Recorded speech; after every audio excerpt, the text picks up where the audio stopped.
Hello everyone. इस video में मैं आपको 9th क्लास की हिंदी साहित्य का सेकंड चैप्टर काकी पढ़ाऊंगी बच्चों। तो सबसे पहले तो मैं ये आपको पात्र परिचय बताना चाहती हूँ। इस कहानी के पात्र कौन कौन हैं। देखिए, यह पाठ नंबर 2 काकी पात्र परिचय मैं आपको दे रही हूँ। इसमें सबसे पहले नंबर पर श्यामू का पात्र है, जो एक छोटा बालक है। ये कहानी का मुख्य पात्र है बच्चों, और कहानी जो है वो इसके ही इर्द गिर्द घूमती है। दूसरा इसका करेक्टर है बच्चों, जो पात्र है वो विश्वेश्वर है, वो श्यामू का पिता है। उमा श्यामू की माँ है, जिसको वह काकी के नाम से जानता है, काकी कहकर बुलाता है। भोला सुखिया दासी का बेटा है और वह उसका हम उम्र है। तो बच्चों 4 पात्र हैं इस कहानी के। इन चारों पात्रों के ही इर्द गिर्द कहानी घूमती है। मुख्य पात्र इस कहानी का श्यामू है। तो चलिए पढ़ते हैं ये कहानी हम, काकी। बच्चों, कहानी शुरू करने से पहले मैं आपको एक छोटी सी जानकारी इसके लेखक के विषय में भी देना चाहूंगी, जिसने ये पाठ लिखा है काकी। तो बच्चों, ये लेसन लिखा है सियाराम शरण गुप्त जी ने, जो हमारे राष्ट्र कवि मैथिली शरण गुप्त जी के छोटे भाई थे। इनका जन्म झांसी के निकट चिरगांव में सन 1895 में हुआ था, और इनको हिंदी, अंग्रेजी और गुजराती भाषाओं का भी ज्ञान प्राप्त था। तो ये एक छोटी सी जानकारी थी इनके विषय में, लेखक के विषय में, जिन्होंने ये कहानी लिखी काकी। तो चलिए हम पढ़ते हैं अब कहानी। लेकिन कहानी पढ़ने से पहले बच्चों, इस कहानी का जो उद्देश्य है, लेखक ने किस उद्देश्य से ये कहानी लिखी, तो वो मैं आपको बताना चाहूंगी। बच्चों, कहानी में एक अबोध तथा मासूम बालक की मातृ वियोग की पीड़ा को व्यक्त किया गया है। कहानीकार ने यह भी चित्रित किया है कि बालकों का हृदय अत्यंत कोमल, भावुक तथा संवेदनशील होता है। वे मातृ वियोग की पीड़ा को सहन नहीं कर पाते। अर्थात छोटे छोटे बच्चे, अगर किसी की माँ की मृत्यु हो जाती है तो वो अपनी माँ के वियोग से विचलित हो जाते हैं और माँ की वियोग की पीड़ा को सहन नहीं कर पाते। इसी का बहुत ही मार्मिक ढंग से वर्णन इस पाठ में सियाराम शरण गुप्त जी ने किया है। तो चलिए पढ़ते हैं ये लेसन हम।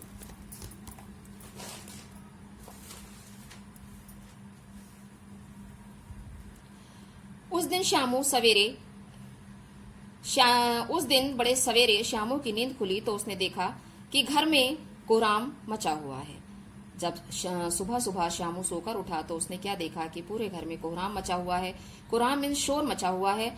उसकी माँ नीचे से ऊपर तक कपड़ा ओढ़े हुए कंबल पर भूमि शयन कर रही है। उसने क्या देखा कि जमीन पर एक कंबल बिछा हुआ है, उसके ऊपर उसकी माँ लेटी हुई है और उसके ऊपर सिर से पैर तक कपड़ा, किसी ने उसके ऊपर कपड़ा डाला हुआ है, और घर के सब लोग उसे घेर कर बैठे पड़े करुण ढंग से विलाप कर रहे हैं, और घर के सभी लोग उसके चारों तरफ बैठे हुए हैं और वो लोग रो रहे हैं। लोग जब उमा को शमशान ले जाने के लिए उठाकर ले जाने लगे, तब श्यामू ने बड़ा उपद्रव मचाया। तो यह दृश्य देखकर बच्चों श्यामू बहुत विचलित हो गया। उसने सोचा मेरी माँ को, काकी को पता नहीं क्या हो गया। लेकिन कुछ देर बाद जब लोग उसकी माँ को, काकी को शमशान ले जाने लगे, तो श्यामू ने बड़ा उपद्रव मचाया। उसने बहुत शोर मचाया। लोगों के हाथ से छूटकर वह उमा के ऊपर जा गिरा। वह किसी के संभाले नहीं संभल रहा था, क्योंकि उसकी माँ को लोग लेकर जा रहे थे। तो वह बहुत विचलित था, बेचैन था और बहुत ही दुखी था वह। तो लोगों के हाथ से छूटकर वह उमा के ऊपर जा गिरा, और लोगों के हाथ से छूटकर उमा जो वहां लेटी हुई थी उसके ऊपर वह जा गिरा। बोला, काकी सो रही है, उन्हें इस तरह से उठाकर कहाँ लिए जा रहे हो, मैं ना जाने दूंगा। तो उसने ये सोचा था कि मेरी काकी सो रही है और आप लोग उसको उठाकर कहाँ ले जा रहे हो, वह काकी को नहीं ले जाने देगा। लोग बड़ी कठिनता से उसे हटा पाए, अर्थात वो वहां से नहीं हट रहा था। बहुत मुश्किलों से लोगों ने उसको वहां से हटाया। काकी की दाह संस्कार में उसे नहीं जाने दिया, क्योंकि वह बहुत छोटा था और दाह संस्कार में उसको ले जाना उचित नहीं था। इसलिए लोगों ने उसको वहां ले जाना उचित नहीं समझा और उसको घर पर ही छोड़ दिया।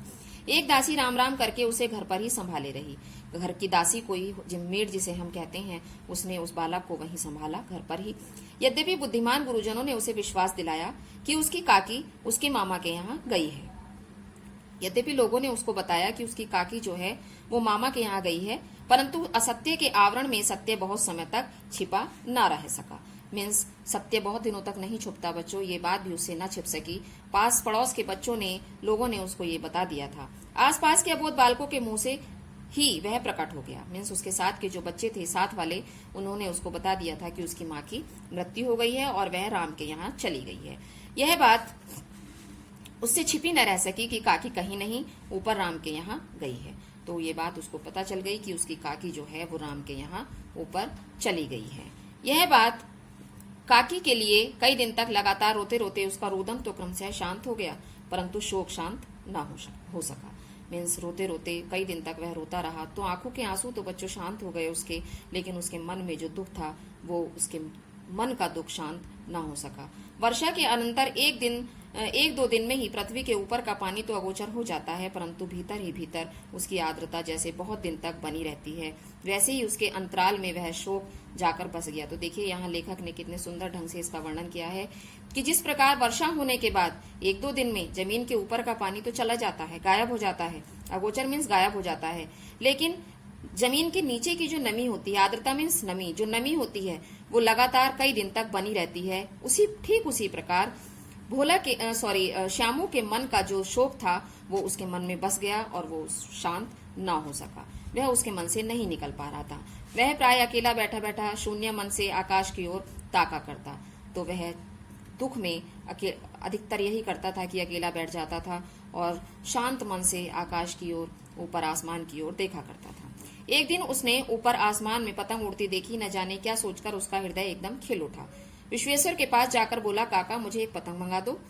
तो क्या देखा उसने कि एक पतंग उड़ रही है और वह जो है उस पतंग को देखकर उसके मन में ये आया कि जो भी आया हो बच्चों, उस समय आगे इसमें दिया गया है कि देखता हूँ पिताजी, वो पापा अपने पिताजी के पास गया विश्वेश्वर के कि काका मुझे एक पतंग मंगा दो। पत्नी की मृत्यु के बाद विश्वेश्वर अन्य मनस्क रहा करते थे। अच्छा मंगा दूंगा। पत्नी की मृत्यु के बाद विश्वेश्वर भी बहुत दुखी से रहा करते थे, तो उन्होंने दुखी मन से उसको जवाब दिया कि ठीक है मंगा दूंगा। कहकर वे उदास भाव से कहीं और चले गए और उदास होकर वो वहां से चले गए। श्यामू पतंग के लिए बहुत उत्कंठित था। वह अपनी इच्छा किसी तरह रोक न सका और उसको बस ये लग रहा था कि किसी तरह मुझे ये पतंग अभी मिल जाए। एक जगह खूंटी पर विश्वेश्वर का कोट टंगा हुआ था। इधर उधर देखकर उसने एक स्टूल सरका कर रखा और ऊपर चढ़कर कोट की जेबें टटोली।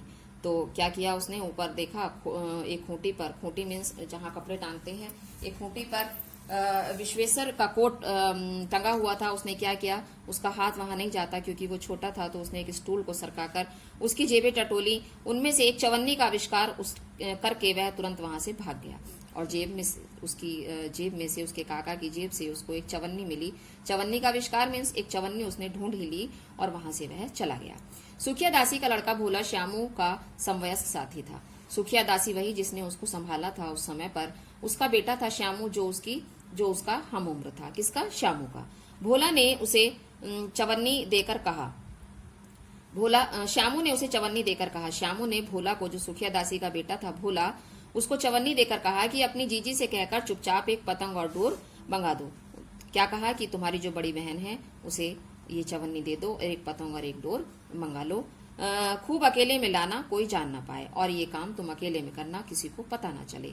पतंग आई। एक अंधेरे घर में उसमें डोर बांधी जाने लगी। श्यामू ने धीरे से कहा, भोला किसी से न कहो तो एक बात कहूं। दोनों अंधेरे कमरे में एक बैठ गए और पतंग में डोर बांधने लगे। तो तभी भोला, श्यामू के मन में कुछ बात आई तो उसने कहा कि भोला अगर किसी को न बताओ तो एक बात कह दूं। भोला ने सिर हिलाकर कहा, नहीं, किसी से नहीं कहूंगा। श्यामू ने सिर हिलाकर कहा, मैं यह पतंग ऊपर राम के यहाँ भेजूंगा। इसे पकड़कर काकी नीचे उतरेगी। मैं लिखना नहीं जानता, नहीं तो इस पर उनका नाम लिख देता। तो क्या कहा श्यामू ने कि यह पतंग मैं भगवान के पास भेजना चाहता हूँ, राम के पास भेजना चाहता हूँ ऊपर आसमान में, और इस पतंग को पकड़कर मेरी काकी जो है वो नीचे आ जाएगी। मुझे लिखना नहीं आता, नहीं तो मैं इस पतंग पर नाम भी लिख देता जिससे काकी पहचान जाती और ये पतंग भी सीधे काकी के पास ही जाती और इस पतंग को पकड़कर काकी नीचे आ जाती। भोला श्यामू से अधिक समझदार था। उसने कहा, बात तो बहुत अच्छी है, परंतु एक कठिनता है। यह डोर पतली है, इसे पकड़कर काकी उतर नहीं सकती। भोला ने भी श्यामू को समझाना चाहा कि ये ठीक है, ये तुम ऐसा करना चाहते हो करो, लेकिन ये पतंग की जो डोर है वो बहुत पतली है, ये काकी को नहीं संभाल पाएगी।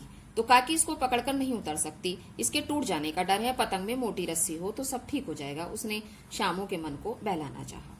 श्यामू गंभीर हो गया। श्यामू ने इस बात को गंभीरता से लिया।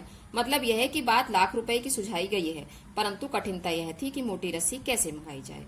मीन्स कि वो समझ गया कि मोटी रस्सी से काकी नीचे आ सकती है, लेकिन परेशानी क्या थी कि पास में दाम है नहीं, और घर के जो आदमी उसकी काकी को बिना दया माया के जला आए हैं, वे उसे इस काम के लिए कुछ पैसे देंगे नहीं।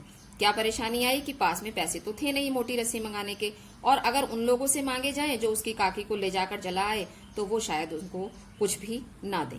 उस दिन श्यामू को चिंता के मारे बड़ी रात तक नींद नहीं आई। बच्चों, जब मन परेशान होता है तो कभी कभी पूरी पूरी रात नींद नहीं आती। इसी वजह से श्यामू का मन बहुत दुखी था अपनी माँ को लेकर, तो उसी वजह से उसको भी पूरी रात नींद नहीं आई। पहले दिन की तरकीब से दूसरे दिन उसने विश्वेश्वर के कोट से 1 रुपया निकाला, और रात भर वो यही सोचता रहा था कि किस तरह से 1 रुपया लिया जाए। तो उसने क्या किया कि जैसे पहले उसने अपने पिताजी की जेब से चवन्नी निकाली थी, उसी तरकीब से उसने विश्वेश्वर के कोट से 1 रुपया निकाला, ले जाकर भोला को दिया और बोला, देख भोला, किसी को मालूम न होने पाए, अच्छी अच्छी 2 रस्सियां मंगा ले। बोले 1 रुपया ले जाकर उसने भोला को दे दिया और कहा कि भोला देख, ये 1 रुपया है और इससे 2 मोटी मोटी रस्सियां मंगा ले, अच्छी रस्सियां जिनसे काकी पकड़कर नीचे आ सके। 1 रस्सी ओछी पड़ेगी। उसने ये 2 रस्सी इसलिए कहा कि हो सकता है 1 रस्सी छोटी पड़ जाए। जवाहर भैया से मैं एक कागज पर काकी लिखवा लूंगा। जवाहर भैया कोई उसके पड़ोस के या घर में ही कोई जो बड़े होंगे, उनसे वह एक कागज पर काकी लिखवा लेगा, और वो जो चिट है लिखवा कर वो उस पर अपनी पतंग पर चिपका देगा, जिसको देखकर काकी खुश हो जाएगी और वो पतंग सीधी काकी के ही पास जाएगी और वो नीचे आराम से आ सकेगी।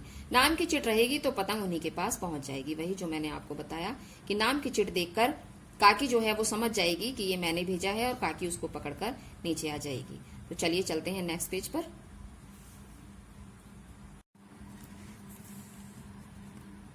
2 घंटे बाद प्रफुल्ल मन से श्यामू और भोला अंधेरी कोठरी में बैठे बैठे पतंग में रस्सी बांध रहे थे। अकस्मात शुभ कार्य में विघ्न की तरह उग्र रूप धारण किए हुए विश्वेश्वर वहां आ गए। क्या हुआ कि दोनों, भोला और श्यामू, दोनों एक अंधेरे कमरे में बैठकर पतंग और डोर बांध रहे थे। अचानक क्या हुआ, अकस्मात मीन्स अचानक क्या हुआ कि शुभ कार्य में विघ्न की तरह, जैसे शुभ कार्य में कोई विघ्न पड़ गया हो, उग्र रूप धारण किए हुए, यानी कि गुस्से का रूप धारण किए हुए विश्वेश्वर, श्यामू के पिता वहां आ पहुंचे। भोला और श्यामू को धमकाकर बोले, तुमने हमारे कोट से रुपया निकाला है। तो दोनों जो वो पतंग बांध रहे थे और अचानक उनके पिता उसके पिता श्यामू के पिता वहां आ गए, और भोला और श्यामू को देखकर उन्होंने धमकाकर मीन्स डांट कर बोला कि तुमने हमारे कोट से 1 रुपया निकाला है।